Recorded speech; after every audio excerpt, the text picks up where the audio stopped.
Welcome back to more Warhammer lore. In this episode we will be delving into the enigmatic Old Ones of Warhammer Fantasy and possibly 40k. Now to start this video off properly, I would like to give a disclaimer before we get into the thick of it. Some of this will be the speculation on my own personal opinion, as there really is not a great deal of concrete details on the Old Ones. And that way they're very Lovecraftian entities, and also one of the reasons why I find Warhammer such a fascinating universe. With that done, let's get into our introduction into the Old Ones proper. Now, you can talk about the Old Ones without talking a little bit about the Lizardmen, as they are the primary source of information we have on these beings, and really all we have to go on as to whom they were and what they were trying to do. Most of this is relayed off of these ancient plaques that are sacred to the Lizardmen. The origin of the Lizardmen is a tale that goes back to a primeval era when the world was dark and largely encased by thick sheets of ice. Long before chaos came to the world, in the time before elves, dwarfs, and men, the land was ruled by titanic monsters. These enormous creatures battled for dominance in the warmest regions. Those nearest the equatorial band became the most highly contested zones. Some of these life forms were unthinking creatures of pure instinct. Others were established civilizations that rose and fell in that forgotten age. Of that time of eternal twilight there is little knowledge, although buried ruins and descendant creatures still remain. You can get a glimpse of these primordial species often in the Chaos Wastes. In fact, Malekith's crown is a relic from one of these ancient and forgotten species. And there are other places in which you will find little pockets of long forgotten species that may have either predated the Old Ones or around while they were shaping the world to their own ends. It is of note that the two most notable races that existed during this time were the dragons and the dragon ogres. You might also throw giants into this mix, but that would be speculation, as they may in fact be a creation of the Old Ones, and they would have been known as Sky Titans at the time. But I feel like they more fit into the category of ancient, massive creatures that ruled the Warhammer world long before anyone or anything else came about. Now into this brutal age came a mysterious race of godlike beings that plied the heavens in silvered ships. These strangers, known as the Old Ones, came from beyond the stars, where they ruled an empire that spanned not just the cosmos, but time itself. Their technology was advanced beyond imagination. To them, astrology and astronomy, science and magic were all one and the same. Each world in the Old Ones' empire was linked by a gateway. Some were small portals, allowing an individual to travel inconceivable distance with but a single step. Others, often situated in the cold void of space, were portals so large that vessels the size of moons could pass through. In their travels across the endless expanse of the universe, one planet caught their eye, for they saw in it a unique and boundless potential.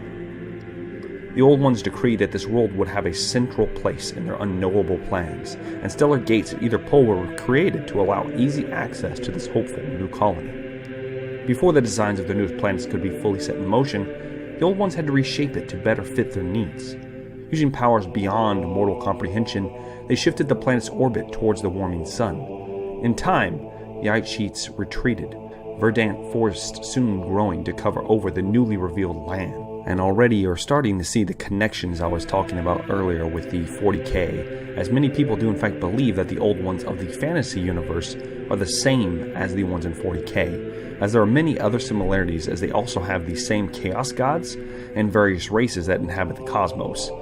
But this is not a 40k video, and unfortunately, due to the end times, we do in fact know that the fantasy universe is not set in the 40k universe, but is its own reality. Now, I do want to point out that this does not mean that the Old Ones are not the same ones from 40k. In fact, I would like to believe that they are in fact the same beings, as it just makes more sense to me, as they appear to be beings of immense magic and science, which was reflected in the races closest to them. The Old Ones created servants to tend to their needs. Thus was the first spawning of the Slan Mage priests begun.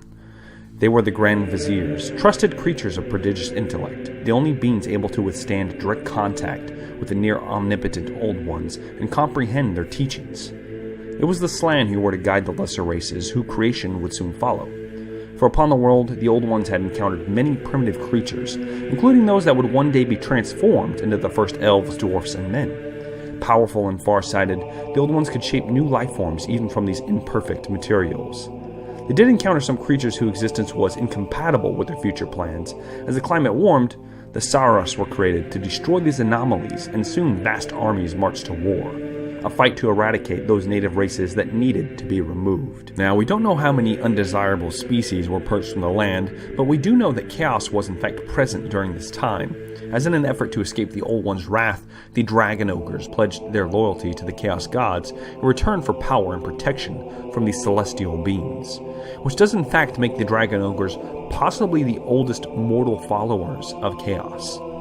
In addition to this, the dragons sought refuge in what would be Ulthuan, hiding from the Old Ones, and as well as the Greenskins suddenly began to appear. Now, if the Greenskins are in fact the same Greenskins from 40k, then they might have traveled here as spores attached to the Old Ones' ships from their travels throughout the universe, because that is actually how Greenskins produce, even in the Warhammer fantasy world. They produce through spores that become fungus, which then become greenskins at some point. It's very interesting. They have a very unique way of reproduction, and in fact they are an actual creation of the Old Ones in the 40k universe, or at least that's what people believe. The Old Ones frequently used the polar gateways to travel the cosmos, but in the meantime they created further spawnings of Slann to execute their plans. While the Saros brought order to the world with their brutal campaigns of destruction, greater projects were undertaken. By command of the Old Ones, the Slann established the Rainforest Temple cities in the region that would one day become Lustria. The Skinks were the technicians and the overseers. It was a role to direct the beasts of burden, to haul and heft the heavy loads. In this manner, the Lizardmen built fabulous structures that rose high above the streaming Drunkles. The Old Ones' instructions to the Slann were very specific as to the locations where the temple cities and the many other architectural wonders were constructed across the globe. Each one was raised up purposely to form a vital nexus in a world-spanning geomantic web, an interlinked matrix of natural earth energy that encompassed the planet. Each site was linked to the next, and the Old Ones were able to draw upon this vast reservoir of energy to manipulate untold devices and enchantments of great power.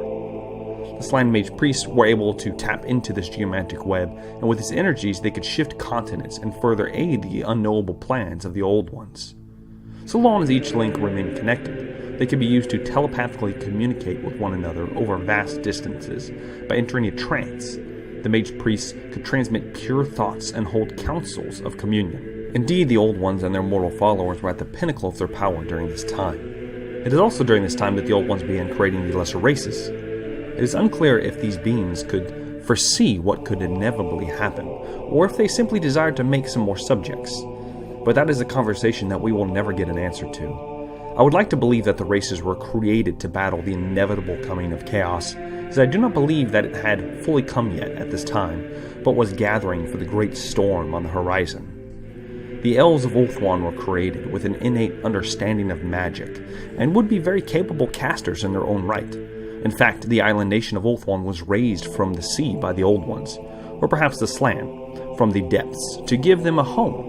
This spell still lasts to this day, and in fact the Slann were the first to teach magic to the Elves, though there are none alive that can remember that far back. However, the Elves were found to be easily corrupted and drawn to the darkness of chaos, so the Old Ones designed another race. The mighty dwarfs were uplifted next, and made to be highly resistant to chaos and magic by proxy. They were also gifted as engineers, but this would also be their weakness as they became very cold and uncaring, and their stubbornness and lack of ingenuity would become a weakness the forces of the ever-changing chaos could exploit. And so finally, the race of men was created to be adaptable, with the potential to become great in many ways, though not as fine-tuned as that of the elves or dwarves. This, however, would also become a weakness, as they were even more prone to the influence of chaos than all of the other races. However, time had run out, and the next two races, being the ogres and the halflings, were obviously not finished being uplifted before the great collapse happened. Disaster came suddenly. Whether due to enemy attacks or structural failure, the Old Ones' great polar gates, the means by which they traversed the stars, collapsed upon themselves. The eldritch machines of the gates crashed down upon the world in a burning hail of star metal. Simultaneously, the poles of the world imploded, opening rifts into the beyond. Chaos spewed forth from the spirit realm. Meteors of congealed magic, a substance known as warpstone, left weirdling contrails and that set the skies aflame. The planet shuddered under the thunderous impacts, with some meteorites burrowing like animals, gnawing deep into the world's foundation. A layer of warpstone dust was cast into the air, its mutating properties causing untold atrocities across the globe. The seas were churned and the forest canopy shook, convulsing with grotesque growth. Where the northern gateway had once been, there now throbbed a second moon, a green satellite made of pure warp stone. More slib. Many cries were lifted to the sickly orb as hideously twisted creatures were born, howling in their agony. This is in fact how the Beastmen came into being, as they are a combination of man and animal, literally fused into one body by the forces of raw chaos. As their portals collapsed, the Old Ones just disappeared, their fate unknown. Yet the disaster could have been worse. If the Old One's most powerful servants, the Slan, had not staved off complete destruction by sealing much of the excess energy in a different reality. So great was the strain of the undertaking that half of their own numbers were slain, their brains melted by the incongruity of chaos. Despite their sacrifice, the Slan could only shrink the gap. They could neither close it nor stem the tide of magical energy that swept the planet. The Old Ones were gone, and the Lizardmen and their fledgling races were now abandoned before a new and diabolical foe. And as you just heard, the Old Ones are simply gone. They could be dead, or they could have simply left, chalking this world up as a failure and moving on to the next. Or perhaps they simply are hiding and waiting for the right time to come back and reclaim this world. No one knows, especially not the Lizardmen, which is why we know so little about these Old Ones. I will cover this in more detail in my upcoming Lizardmen videos, so stay tuned for those.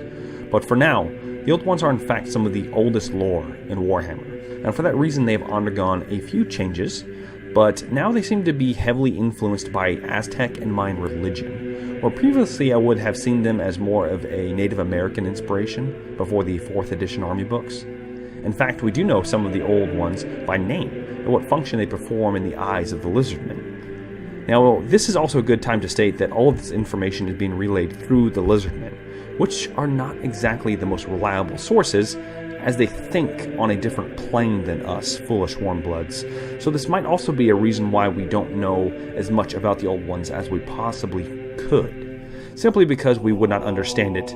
I mean, hell, it is even said that only the original Slan could even stand the presence of these beings, as likely if we were to converse with them, our heads would explode or we would simply go insane. Well, that is quite the tangent, so back to the Old Ones on themselves. As I said previously, these names are heavily influenced by Aztec and Mayan religion, and so I will more than likely not be capable of pronouncing these names in the slightest. And so I will leave them down in the description for you to decipher as best you can if you wish to, as most doubtedly my pronunciation will be an atrocity. Now I will be listing the Old Ones we know the most about first, and then just going on to name the ones that we simply just know the name of and nothing else. So the Old One Quetzl is the protector and warrior god of the Lizardmen. The initiates of Quetzl love war and are determined and very resistant, as it corresponds to the chosen ones of the god of war. Quetzl is venerated within the pantheon of the Lizardmen as the protector, and the spawns under his star are endowed with enormous bony protrusions and especially thick skin. Those who have confronted them once in combat claim to have seen arrows break and crack as they hit their scales.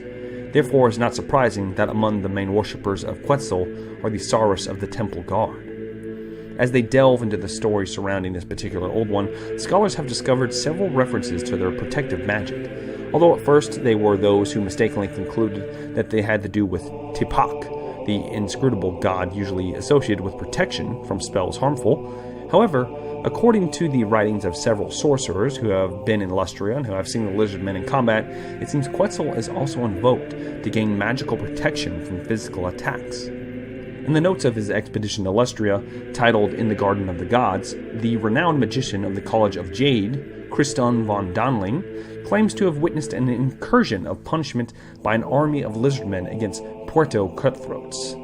The defenders rushed to occupy their defenses positions and in the end managed to have prepared several devices of artillery that they used against the attacking Saurians. A cannonball from the first barrage seemed to hit the leader of the Lizardmen, a huge Saurus mounted on a... When the projectile hit him, the Saurus was enveloped by an explosion of rays of multicolored light that blinded many of those present within their dazzling brilliance. The Saurus did not appear to have suffered any damage, and the cannonball had magically dissolved in the air. Von Donling states that his own magical sight allowed him to observe a detail that went unnoticed for those not endowed with magical ability. A ghostly hand with claws seemed to manifest before the Sars, physically blocking the bullet of the cannon and transmuting it from mundane matter to pure magical matter, so that it dissipated under the actions of the arcane winds. Von Donling claims to have felt the presence of a being of immeasurable power, if only for a moment. In that thousandth of a second, he felt terribly humble and insignificant before a presence of incalculable age and power. Logically, he asserts that this presence was none other than that of the ancestral Quetzl. Most believe that the prominent sorcerer Von Donling had spent too much time in the sun of Lustria. Now, as you can tell, most of this information is being relayed through Empire scholars, but it does give us a less biased look at Quetzl and one of the few old ones we know anything about. Now, the next god is Chotec, the god of the sun, and as such is imbued with a fiery energy that belies the cold-blooded nature of the lizardman race. His color is a fiery orange, and his followers bear arms and armor of gleaming gold and carry icons that reflect the light of the sun in dazzling beams all around. It is the boundless energy of the servants of Chotec that makes them particularly dangerous to those who would intrude upon their domains. Many have made the mistake of assuming them to be as impassive as all other lizardmen. Alas, this is not the case, as some have discovered to their doom. To the lizardmen, the old one known as Chotec is Lord of the Sun, and is venerated by skinks and saras as bringer of warmth and energy. It is said by his most strident followers that those favored by his blessings are imbued with great vigor. All major temple cities have great pyramids built to Chotec, each situated in a line so as to harness the power of the sun. The largest of such temples resides in Xapati, the city of the sun, and it is no coincidence that the city's ruler, Lord Mazdamundi, is the most active of all of the Slan, a now tireless avenger in his relentless prosecution of the great plan of the Old Ones. Now, the lizardmen, particularly skinks, outside the temple cities worship the great god Itzl. He is the next god on our list, the three-horned ruler of cold-blooded beasts. The remaining temples of Itzl are always distant structures deep in the jungles of Lustria. Many features great gongs, instruments rung only when sacrifices have been tied to attract Itzl's creatures out of the impenetrable forests to feed. Now, unfortunately, that is really all we know about the majority of the old ones. There is one more, which I'm saving for the end, but the next set of old ones, I just have names. And I will do my best to read them, but like I said earlier, they're hard to read. So, the first one is Huanchi, the Jaguar God. Then there is Tepok, which we mentioned earlier, the Feathered Serpent, the Inscrutable, also known. Then there is Tzunki, the God of Water, Tlazcotl, the Impassive, Rig, the Exiled or the Outcast, possibly the mother of Calith, the Amazons worship this god, which are a completely different story from us, what we're going with now.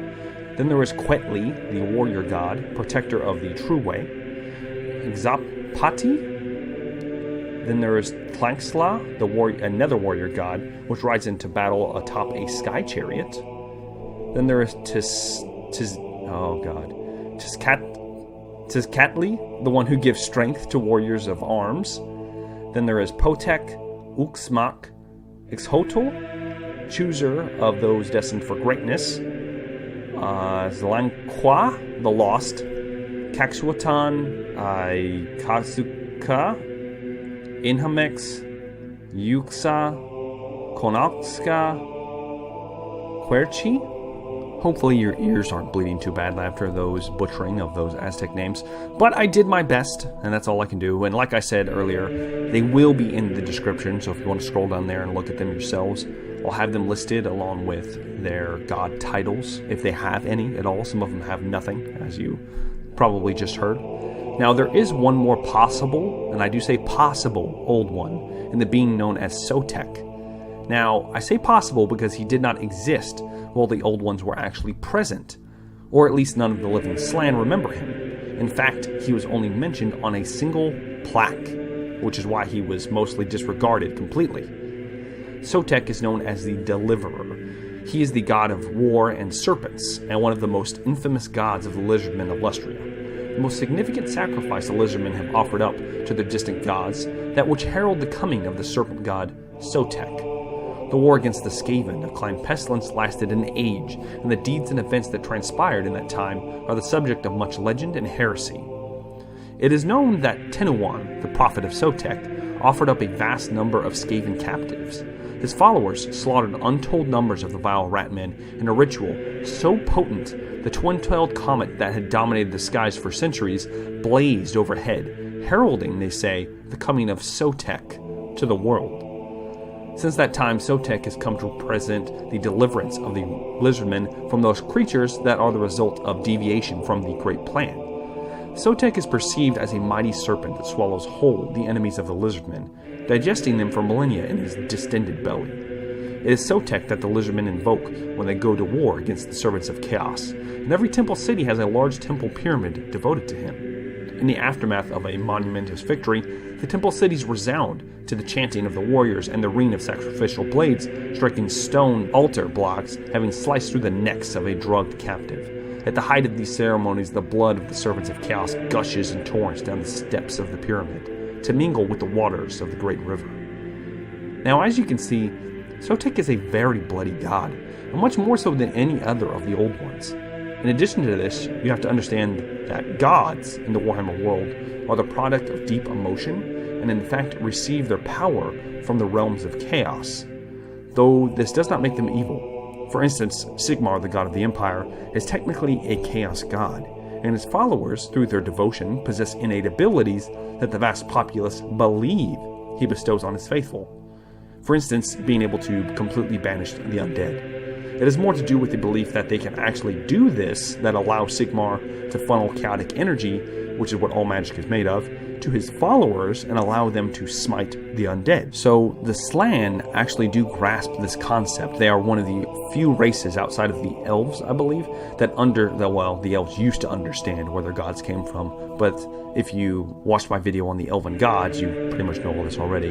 And for this reason, the Slann are very skeptical of Sotek, as he has the appearance of a chaos god, and the lizardmen, if you haven't noticed, are a very anti-chaos faction.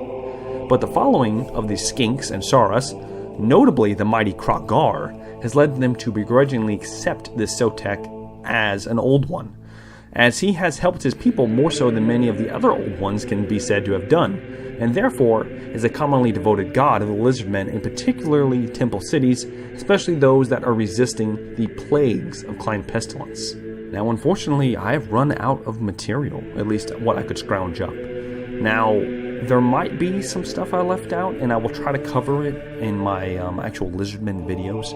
There's like about the plaques and the different temple cities. That will definitely be covered in the upcoming lizardmen videos, so keep an eye out for that. But that's really all I've got on the old ones, unfortunately. I hope you enjoyed this video on the old ones. As I said before, they are very mysterious and mystical beings, extremely reminiscent of Lovecraft, like Cthulhu kind of mythos. Well, not evil, but you know, you get the idea. And obviously heavily influenced by the Aztec and Mayan culture. They are possibly one of my favorite parts about the Warhammer universe, and I hope you learned something today about the old ones and their servants, as well as a lot about the Warhammer world in general, as this video has been exceptionally chock full of lore and very grand concepts. Now, I would like to give a shout out to all of my new subscribers. Thank you for your viewership, as well as my existing subscribers. I enjoy making lore videos for all of you, and you have been exceptionally patient and encouraging, and for that, I would like to say thank you. Now, if you are in fact new to the channel, make sure to like and subscribe for all future content. There's lots of lore coming. There's plenty of it to go around, and this actually does really help the channel grow and allow these videos to be seen by more people. Now, with that, I have been Jumbo Fig. Thank you for watching, and I look forward to seeing you in the next video. Have a good day.